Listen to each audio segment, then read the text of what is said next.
Cop shoots black woman. At traffic stop, unaware she is a U.S. Army colonel. Before we dive in this story, hit the comments and tell us your city or country. Let's see how far this story reaches.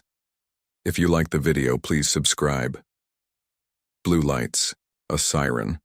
It was just another traffic stop until it wasn't. She followed every command, hands visible, voice calm. But the officer wasn't listening. He saw her skin before he saw her rank. A sudden shout, a gun raised, a shot was fired. She dropped, bleeding on the asphalt, still in uniform pants. She is still wearing her service tags. When backup arrived and read her ID, faces went pale. A colonel, a decorated U.S. Army officer, and now a headline.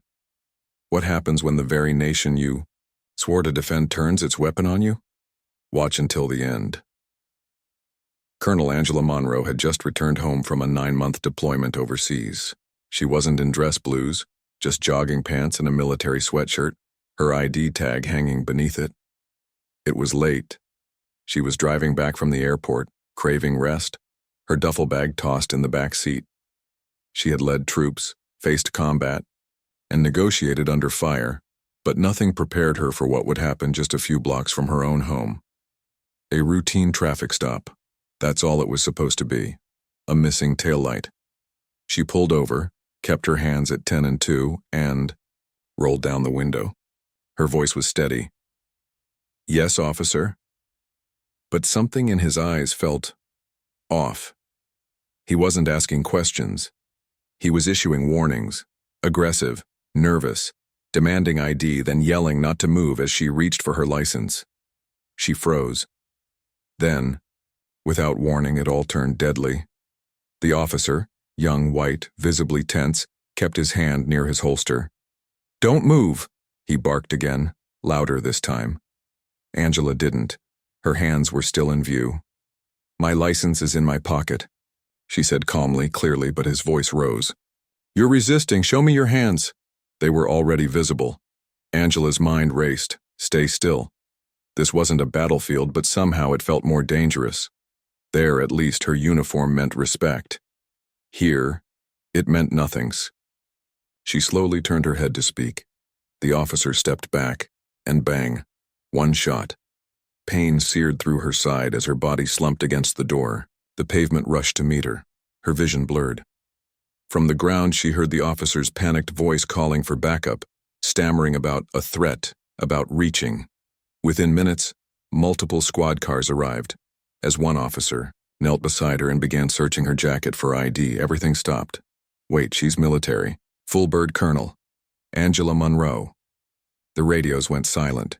The officer who fired the shot turned ghost white. Her blood was still on the asphalt. And the question hung in the air. How did this happen? Angela was rushed to the hospital in critical condition, but alive. News spread fast. A colonel, shot during a traffic stop. By an officer who didn't recognize the calm presence of leadership or hear the disciplined tone of command in her voice. As she lay recovering, media outlets swarmed. The police chief issued a statement. The officer was placed on leave. Public outrage grew. But Angela, she didn't speak to the press, not yet. She had one question playing over and over in her head. If I can survive war zones, why am I bleeding? Out on American soil, unarmed, unthreatening, unseen? Because this wasn't just about her rank. It was about something far more dangerous than enemy fire, a system trained to fear what it doesn't understand. Angela eventually stood at a podium, scars visible but unshaken. She didn't demand revenge. She demanded reform, training, accountability, humanity. "I'm not here because I outranked the bullet," she said. "I'm here because I got lucky. But luck should never decide who gets to go home." Her story went viral. Congress took notice. New police de-escalation bills were drafted. In her name, Angela went back to service, but not the kind with salutes and medals. She began fighting a different war, one for those who don't wear a uniform but still bleed when misjudged. Because next time it might not be a colonel, it might be someone who never got the chance to speak at all.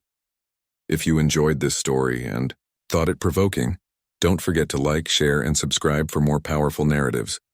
Let us know your thoughts in the comments. Take care.